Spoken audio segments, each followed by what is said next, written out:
This is Alexandra from PersEd. And this is Paul from the Time Repair Corporation. And we both welcome you to our monthly Interchange podcast. A meeting of the minds, people reaching outside of themselves in order to attempt a deeper understanding of their perspectives. And it is through this coming together of perspectives that we wish to serve the divergent, the polymaths, the change makers, the non-conforming thinkers, the ones who cannot fit into molds. In short, the people we like to call angels of chaos. And we want to achieve that by inviting these troublemakers from around the globe and digging into their experiences and their unique viewpoints. Viewpoints which we are bringing forth with models for personal, global, and sustainable change to design a system that is fit for the future. But there's also another dimension to it. We want to grow that conversation so that more people can weigh in and contribute to the practical creation of tomorrow. So reach out to us and let's make this a truly borderless interchange.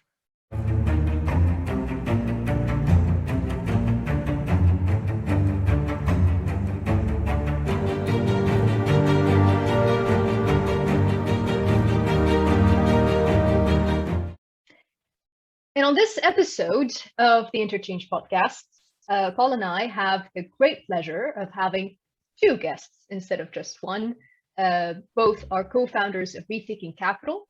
And a few things that I want to say before we start about Andrew and Robert. So Robert sees the world through the lens of what he calls a social metamorphosis, sort of modern day renaissance that is triggered by what we'll get to know as intangibles. We'll unearth the meaning of intangibles throughout the podcast. So he's an economic historian with a background in geology, who started his career, perhaps with a pinch of irony, in the oil industry. He has been a surfer, a world traveler, and a failed carpenter. I think it's a rather interesting combination. And Andrew wants to reinvent the rules of the economy and create a new table with intangibles as his lifelong obsession. A lifelong obsession, which he likes to say, took him down the road less traveled.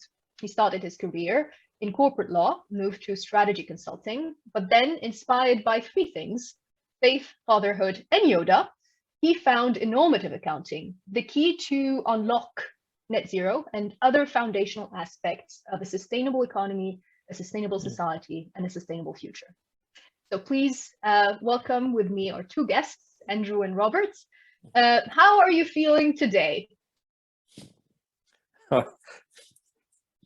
Quite well, and looking forward to this conversation because I do think we are at a very, very particular point in history. New rules are being generated for a new generation.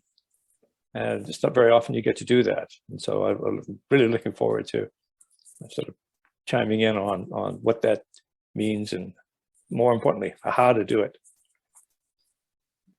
I'm really energized today, Alexandra, because actually we've been on a 20 years and 8, well, in my case, actually, you've been doing it longer than I have. 20 years and 8 months. It was the 1st of February, 2001, I began this whole thing. And suddenly I feel like our time is very, very close after the conversations. Just this week, actually, we've had 4 incredible conversations this week with people now really getting us at all levels. So yeah, very excited. So we can say that the social metamorphosis is coming soon. I think it's actually, we're in the cocoon right now. We're being metamorphosed and we don't know it. And I think, you know, what's really interesting, I use this metaphor quite often, the metaphor of societal metamorphosis. And what happens in the cocoon is that the caterpillar, in this case, the caterpillar turns off its caterpillar genes and turns on its butterfly genes. The DNA of the caterpillar and the butterfly being identical. It's just triggering those gene sequences.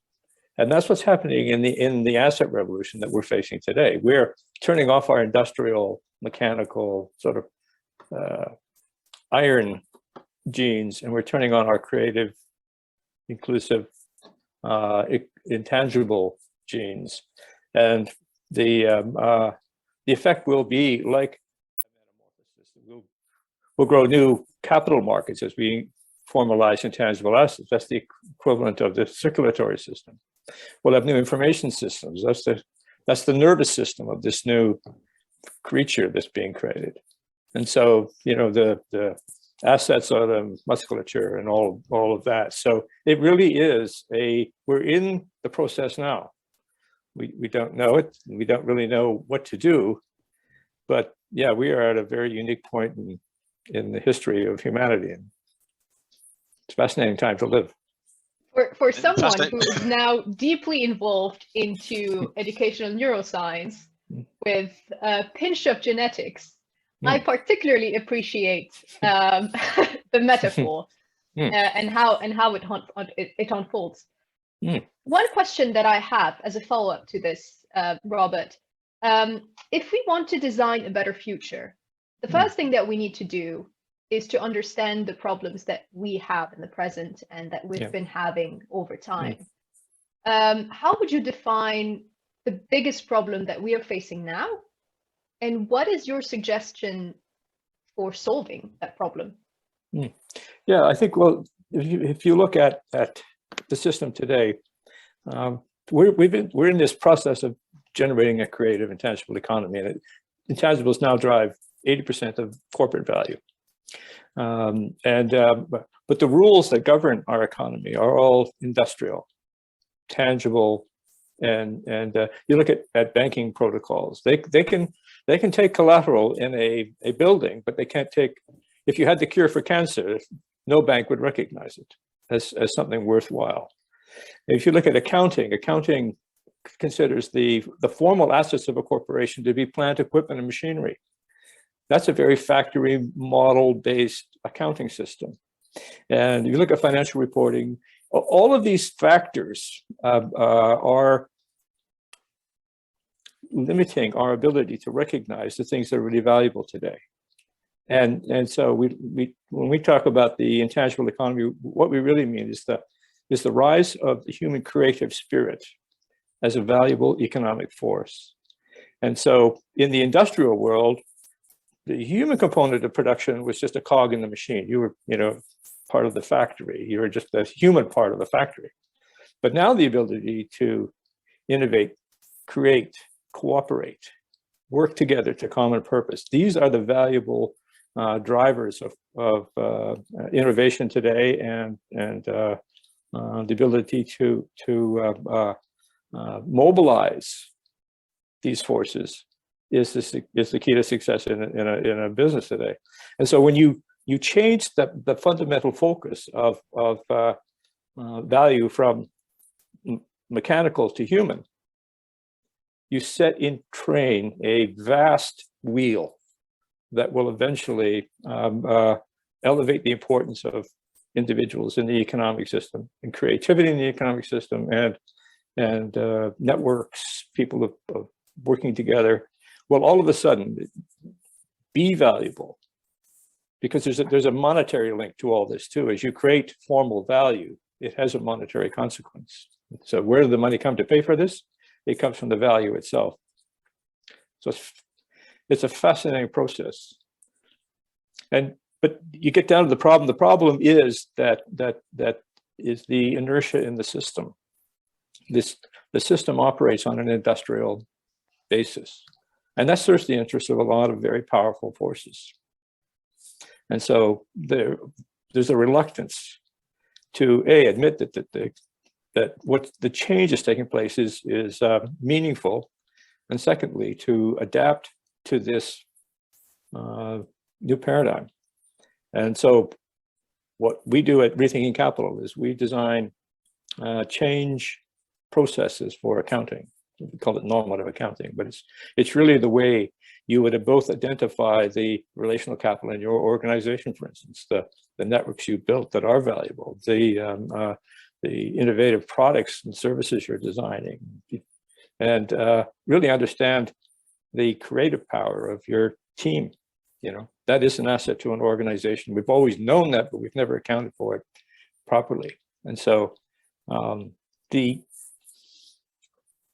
both the challenge and the opportunity lies in just recognizing this, just turning off your industrial genes, industrial mindset, and turning on this creative mindset, and whole new vistas, planetary systems of value are visible, and then all we need now is to incorporate them in the system. Andrew, do you have something to add, perhaps? You always do. He's always got the best lines, right?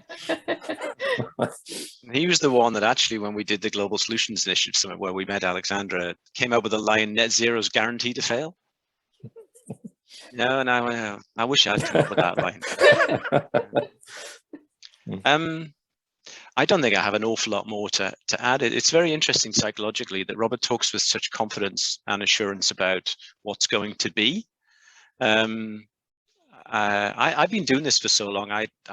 We were talking a couple of hours ago to an incredibly powerful but very humble in asset manager, and I said, just so we start this conversation, this is going to be the confident me. But actually, I've been doing this for 20 years and 8 months, and I have had so much rejection. There's a very vulnerable me just under the surface. And just remember that as I start down this road of describing what we're now going to do. I'm now really confident we've got something which is really powerful and simple. And maybe that's the magic really of the more you go down this road of you solve problems, you have a eureka moment, as we did back in 2018, Robert, and then you go, oh, heck. And somebody described me as like a wild man emerging from the jungle, screaming, he found the Holy Grail, which actually was an understatement, actually, going back. Yeah. And then actually you've got to keep on going, and then you make it simple, and you apply it, and then you talk about it. Then you've got to make your way through 1,000 miles of noise before you find people who go, oh, wow, that's different, and that's simple. And I think that's where we got to, Robert, isn't it? After all this period of time, we've made it really simple, and then we build the relationships around the simplicity, and you then feeding into a need. And that's where I get so excited as to where we are right now. And it's funny, Alexandra was asking me, am I going to take a weekend? I'm going to enjoy this weekend, actually, and sort of pat ourselves on the back and go, we've had a big week this week. We really have. So I think I'm trying to enjoy just the moment. And I do think there's so many challenges we still have to overcome. But now we have momentum on our side and believers on our side, and some of the really interesting older institutions that want to renew themselves on our side. So I think we're onto something.